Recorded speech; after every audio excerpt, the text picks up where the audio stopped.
Good day to you, my friends. Beware of using emergency and critical care pet hospital in Jacksonville, Florida. I'm not going to go over the complete story in detail again about what happened to our beloved hound dog, Valentino, when we made the mistake of taking him to this horrible vet.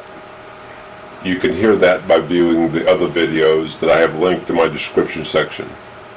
On March 19th of this year, I filed a complaint against the Emergency and Critical Care Pet Hospital in Jacksonville, Florida, with the Florida Department of Business and Professional Regulation Division of Regulation Compliance, Consumer Services.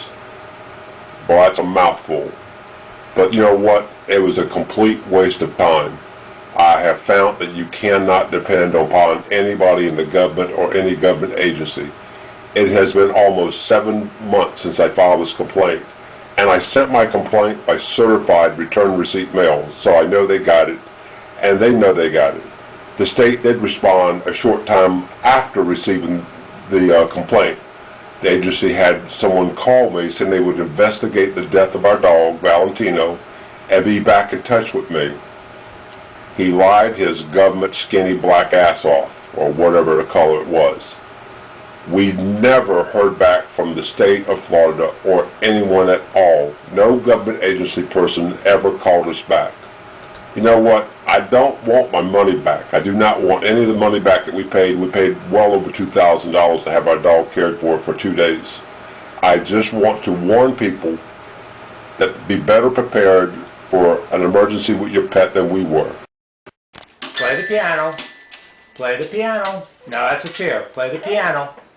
Play the piano. We would have agreed to pay $3,000, $4,000, $5,000 a day to take care of our dog.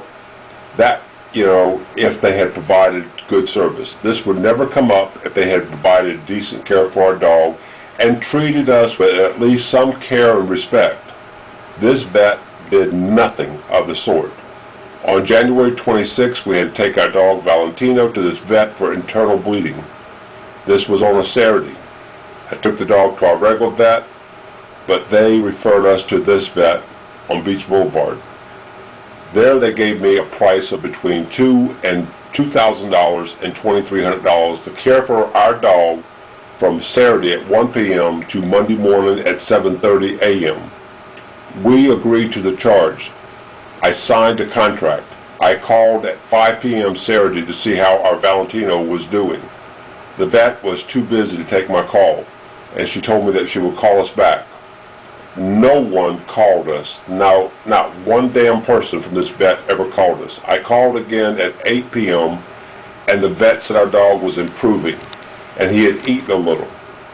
We called Sunday at noon to let them know that we'd be coming over around 1 p.m. to visit our dog. You had to call ahead of time before you could come to that veterinarian to visit your animal.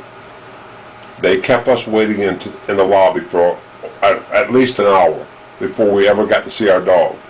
Then we were led to a room where he was laid out on towels on a cold, hard floor, and his condition was far worse from the day before.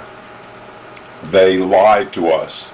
They tried to hit us up for another $1,000 to $200 right then and there that Sunday afternoon.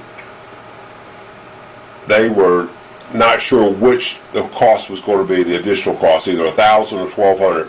They said they needed to renegotiate the contract from the day before. On Saturday before, I signed a contract for these bastards to care for our dog from Monday morning to 7:30 a.m. This was not even a vet who was trying to rip us off. This was some little peon working in the front office.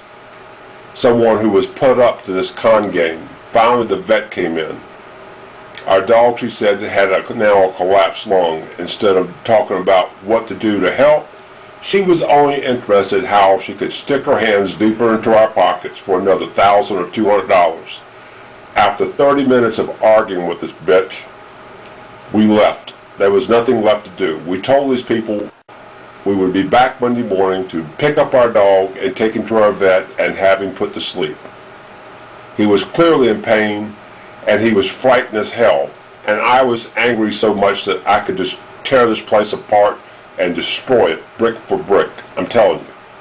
These people only gave a damn about one freaking goddamn thing. How much more they could bleed us for money-wise. Sunday evening they called our house to say they could keep our dog, till Monday morning for another $350 to $500. Now they had dropped their extra extortion charge down to around $500 to $700 less.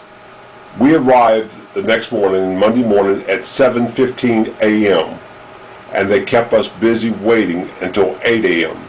That is when the vet and the company preying on grieving pet owners let us have our dog. I have created this video and this channel on YouTube to let people know about how horrible some veterinarians can be in the world.